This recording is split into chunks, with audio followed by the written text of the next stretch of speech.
Investor Connect podcast program. This is Hall T. Martin. I'm the host of the show, in which we interview angel investors, venture capital, private equity, family offices, and many other investor groups for startups and growth companies. I hope you enjoy this episode. Thank you for joining us. Well, hello, this is Hall Martin with Investor Connect. Today we're here with Rita Sudheer of Asa Ventures. Rita, thank you for joining us. My pleasure. Thank you for inviting me. Great. Can you tell us the background of Asa Ventures and how did it come into being? Sure. So Asa Ventures, we started out in Portugal about 16 years ago, launched in 2003. And our founder, Arif Saiyad, was the one who started this. He first launched a company back in 2003 with about 270 euros that he'd borrowed from his father. And this company basically made websites for other companies. And he went on to build on this and eventually exited at a valuation of 300,000 euros. So what he started with was 270 euros and he exited at 300,000 euros. So he's a believer in new ideas. And what he did was he's essentially an entrepreneur at heart. So he started out with his own business and he went around as an investor. He became an investor and he started building his own ecosystem by building and acquiring complementary businesses and essentially creating what we call now a VC 2.0. So I would say the real game began in 2013 when Arif came to the UAE to expand here. And he chose the UAE because of how it's such a strategic place. So yeah, once we came to the UAE, first we launched an e-commerce platform for electronic devices. And our initial investment that we had made in that e-commerce platform was about $30,000. And within the first year itself, we offloaded 50% of that company. I think it was a valuation of $3 million USD. Apart from that, I would say we have an international presence. So we were originally in Portugal, moved to the UAE. We're based in Dubai now. And apart from that, we're based in the UK. We're based in a few countries in Africa. In Saudi Arabia, we have a strong presence in Pakistan and India. And we're also looking to expand into some of the Southeast countries like Malaysia and Singapore. So yeah, that's just a brief background. I would also say that we consider ourselves as one of the biggest VCs in the UAE in terms of human resources. We have more than 150 employees. And that might be shocking to a lot of people. But the reason we have so many employees and why we're one of the biggest VCs is because, like I'd mentioned earlier, we consider ourselves as VC 2.0. That's what we term ourselves as, because we don't just function as cash investors while we do make cash investments, and we also function as strategic partners. So given our in-house expertise, we have a huge team because of that. Well, great. Well, that kind of leads into our next question, which is the state of venture investing in the UAE or the Middle East, and how is the industry evolving and where are you guys on it with the 2.0? It sounds like you're leading the curve there, but in what direction is the industry going? I'd say, there's a lot of new incubators and funds and accelerator programs that have been created, and the investment in entrepreneurial ventures have increased notably in the Middle East.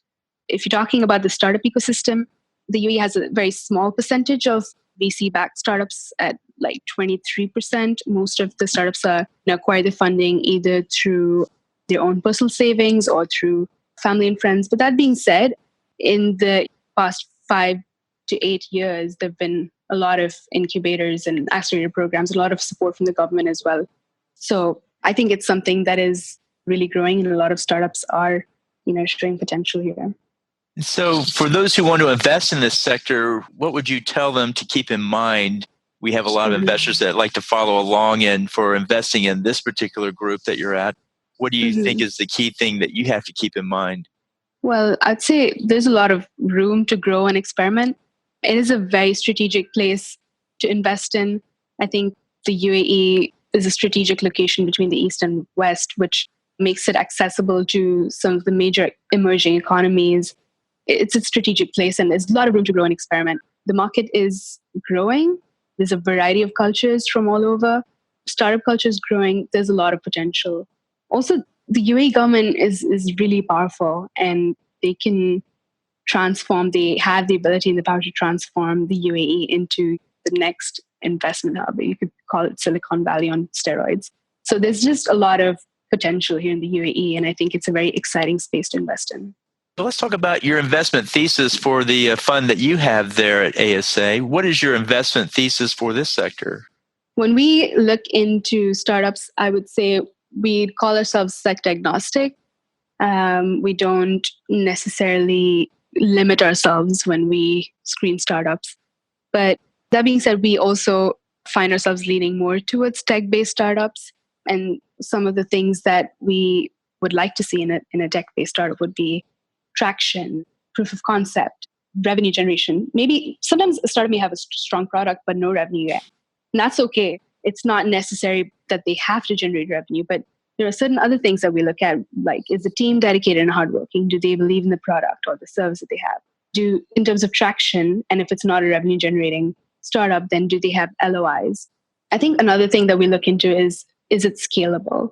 Because scalability is very important at ASA. When we look at startups, if it doesn't fit in the market, so the product fit, if it does not make sense for the UAE, we don't just look at it for the UAE, but also the other places, the other countries where we have an international presence.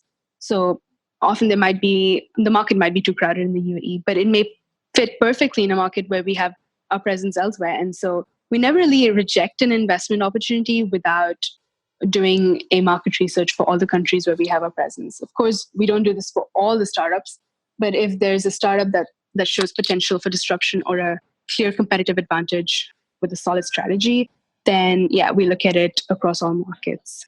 Other than that, flexibility, often we have an experienced team that has a lot of they've been through and they've seen a lot of startups. And so they know how to do business here in the UAE.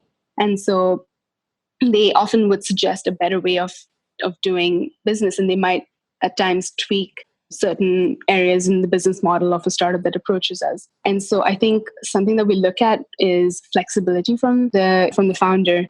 Are they flexible to sort of take in our inputs and trust sort of the direction that we're leading them in? I think also given the fact that we have a very large portfolio, we look at companies or startups where we can create synergies with some of our existing portfolio companies. So that, and I would say, what else? It's startups that, say a startup does approach us and is facing high external risk or challenges, and this is something that they're not able to mitigate by themselves, but say they can mitigate it using our in-house expertise and support. And if that's going to lead them to a higher chance at succeeding, then yes, we're very open to sort of, looking into startups like that and startups that make a social impact. So yeah. Are there particular sectors you are looking at more than others, such as fintech, AI, blockchain, or are there certain sectors you don't go after, such as healthcare, or what sectors do you look for? I would say, again, we're sector agnostic, but we're interested in health tech, definitely AI. Most of the startups that approach us, they have some element of big data or AI. And while that's a good thing, some of them don't really need it.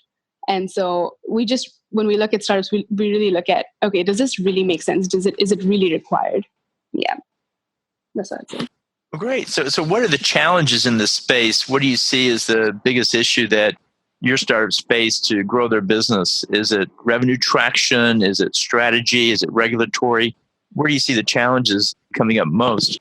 Good question. I think traction, most of the startups that do approach us, they are pre-revenue, or even if they're revenue generating, I feel like most of the startups don't have conducted any sort of POC. They haven't conducted a pilot. And so I think that's something that we struggle with because it's very different. Investing in the Middle East is very different. And so if it's, say, a copycat idea, that's something that has been implemented, say, in the States, and if it's something that they're implementing here in the UAE, it looks very different over here than it does back there. And so unless a POC has been carried out, it's very difficult for us to understand. So yeah, definitely, I think that is one challenge that I see. Another challenge I would say, so from a startup perspective, I would say startups often don't have mentors or advisors. There's large mentorship gaps that we see in most of the startups here.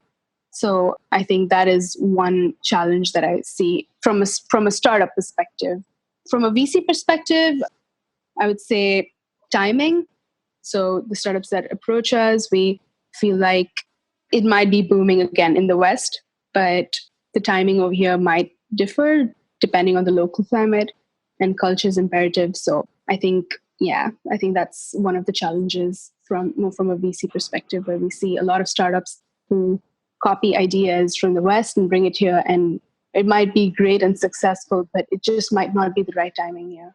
And so, of all the areas that you see out there, what do you think the immediate opportunities are to pursue?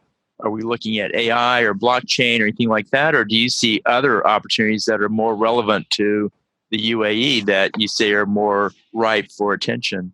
Mm-hmm. Mm-hmm. I think technology is key, and like AI and all these terms that they're just so frequently used here, and everyone wants to, like I mentioned, just everyone wants to throw that word in for their startup. We're implementing this AI and we're doing blockchain related things, and I think all of that is great. I think what we want to see is how is it different, and what is it actually making a difference. In the UAE, I would say, we would say a marriage between traditional businesses and technology. There's a lot of SMEs and traditional businesses here who I think need to have an element of tech in it, and it could really change the game. So I would say, a marriage between traditional businesses and technology. Well, that's great. Well, I appreciate it. What else should we cover that we haven't? I think that's it. Yeah. Well, great. Much. Well, how best for the listeners to get back in touch with you? Well, the listeners can visit us on our website, asa.ventures.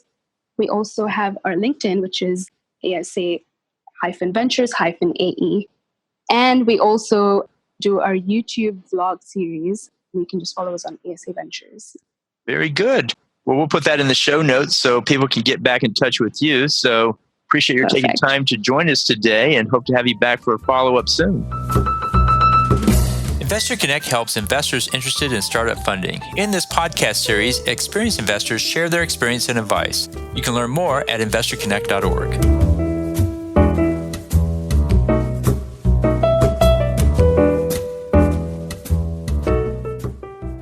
Paul T. Martin is the director of Investor Connect, which is a 501c3 nonprofit dedicated to the education of investors for early-stage funding. All opinions expressed by Hall and podcast guests are solely their own opinions and do not reflect the opinion of Investor Connect.